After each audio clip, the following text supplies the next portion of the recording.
یہ ارشاد فرمائیے کہ بیوی کو روزانہ کتنا خرچہ دینا ضروری ہے شریعت کی روح سے؟ وہ جیسی مطلب یعنی کہ عورت جس طرف آئی ہے، اب جیسے کہ بڑے گھرانے کی ہے، وہاں کام کاج والی کا بھی نظام تھا، تو شوہر کو یہ بھی دینا ہوگا، کام کاج والی بھی اس کو دے، اور اس طرح مطلب ہے کہ ایک متوسط درمیانہ خرچہ نہیں، اصل میں نان نفقہ اور نان سکنا، نفقہ یعنی کھانا پینا دینا، کپڑا دینا اور رہنا دینا، یہ مرد کے اوپر لازم ہوتا اس ہے. میں جو مفتی صاحب سوال ہوا روزانہ، تو میں چاہ رہا تھا اس کی وضاحت ہونی چاہیے کہ اگر عورت یہ سوچتی ہو کہ مجھے روزانہ میرا شوہر خرچہ دے گا، تو روزانہ تھوڑی روزانہ کا شوہر بندھا ہوا ہے جی جی جی کہ روزانہ وہ روز بیوی بولے کہ مجھے مطلب کہ روز کا کچھ نہ کچھ دو، یا بعض اوقات ہمارے یہاں بیوی کو مطلب ماہانہ جب وہ خرچی دی جاتی ہے. یہ بھی ایک ہمارے یہاں چلا ہے کہ بھائی آدمی کتنے پیسے دیتا مہینے کے،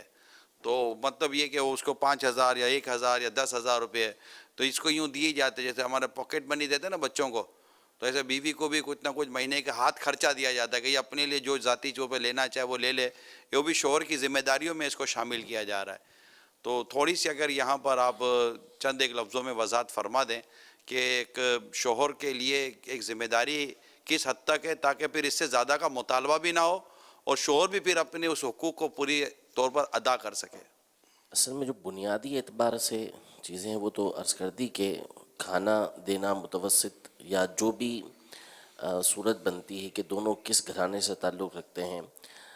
یا عورت کس گھرانے سے تعلق رکھتی ہے، مرد کس گھرانے سے تعلق رکھتا ہے، دونوں اعلیٰ گھرانے سے تعلق رکھتے ہیں تو جیسا اعلیٰ گھرانے کے اندر کھانا وغیرہ ہوتا ہے وہ دینا، پہننا دینا. اور اگر دونوں ہی ایسے غریب گھرانے سے تعلق رکھتے ہیں تو جو وہاں کھانے پینے کا نظام ہے اس طرح کا کھانا پینا دینا، اور ایک امیر ہے دوسرا جو ہے وہ غریب ہے تو متوسط دینا، یعنی عورت اعلیٰ گھرانے کی ہے، مرد جو ہے وہ متوسط ہے یا غریب ہے تو درمیانہ درجے کا کھانا وغیرہ دینا. یہ چیزیں اصل ہوتی ہیں کہ کھانا دینا ہے، پہننا دینا ہے اور رہنے کا ٹھکانہ دینا ہے. یعنی کوئی ایسا کمرہ گھر کے اندر ہونا چاہیے کہ جہاں اس کی جو ضروریات ہیں وہ پوری ہو سکیں. یہ چیز ماشاءاللہ لفظ ضرورت پر آپ نے بہت پیاری بات کی. میں امیر سنت عرض کروں گا کہ اس کو اگر ہم اس طرح بیان کیا کر سکتے ہیں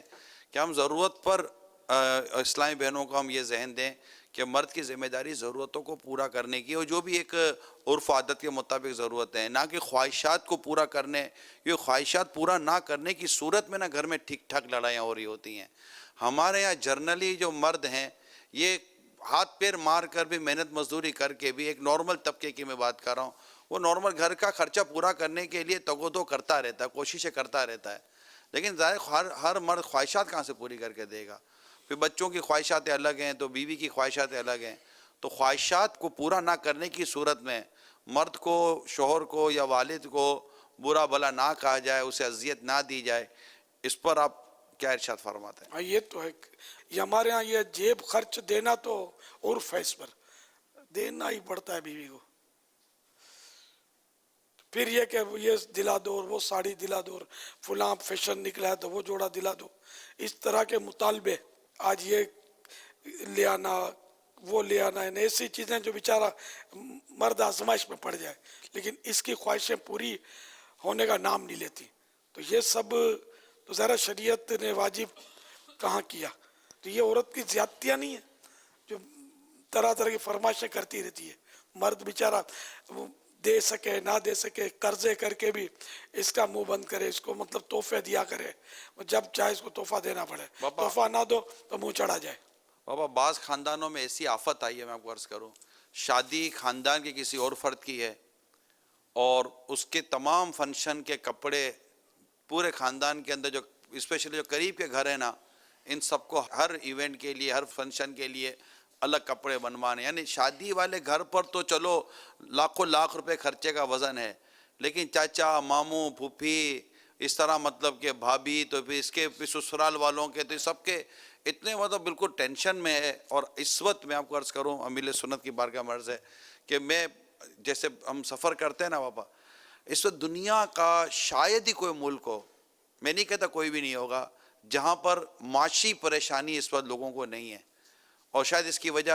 بھی انہی میں سے کچھ وجوہات اگر آپ لے لیں، یعنی لوگ پریشان ہیں، مرد بھی پریشان ہیں. تو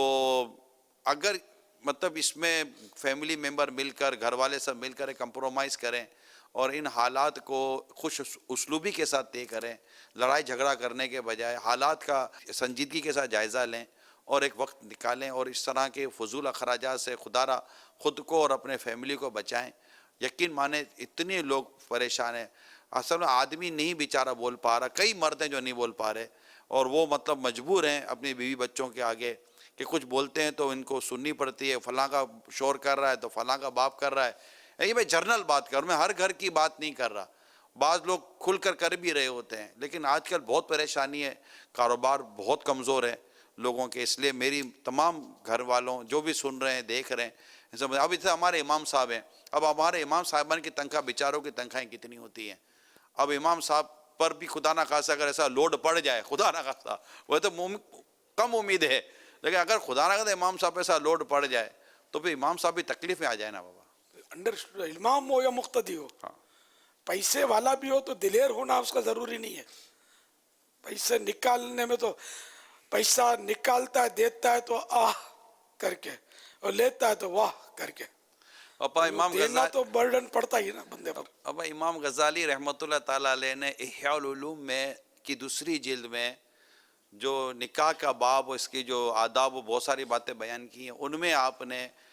ایک عبارت اس طرح بھی عطا فرمائی ہے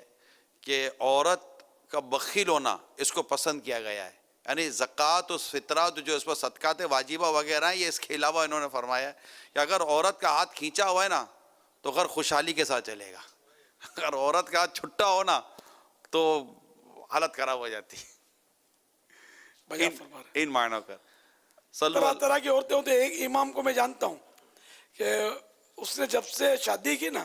کبھی یعنی کہ وہ بال بچے والا نانا دادا بن گیا، اس کے بچوں کی امی نے کبھی اس سے یہ بھی نہیں کہا کہ میرے لیے پانی لے آنا بازار سے، کبھی ایک ٹکا بھی نہیں مانگا اس نے۔ یہ لوگ اس امام کو بھی جانتے ہیں۔ اب تو پر نانا بن گیا وہ، الحمدللہ۔ خرچہ ہی کبھی یعنی کبھی بولتی ہی نہیں ہے کہ میرے لیے یہ چیز لاؤ وہ چیز لاؤ، آج تک نہیں بولا۔ اور دواؤں کا وہ الگ ایک حساب ہے کہ دوا کی ضرورت ہو تو انڈرسٹوڈ ہے کہ اخلاقی طور پر۔ آپ نے امام تو اپنا تو بتا دیا، لیکن دنیا بھر کی عورتوں کو سوچنے پر مجبور کر دیا ہے۔ بالکل ہاں، ورنہ یہ دعوت اسلامی لے کر میں دنیا میں اس طرح تعاون جب تک گھر میں نہیں ہوگا نا، اس وقت تک بندہ کچھ نہیں کر سکتا۔ تو ہمارے گھر کا ماحول اس طرح کا ہے الحمدللہ کہ دین کے کام میں ہم کو کبھی بھی کوئی رکاوٹ نہیں ڈالتا۔ پاپا یہ اقرار کرنا ہے نا اور اس کا اظہار کرنا، یہ بھی مرد کلندر کا ہی کام ہوتا ہے، ورنہ ہر کوئی اس طرح حوصلہ افزائی کرتا بھی نہیں ہے۔ صلو علی الحبیب صلی اللہ تعالی علی محمد۔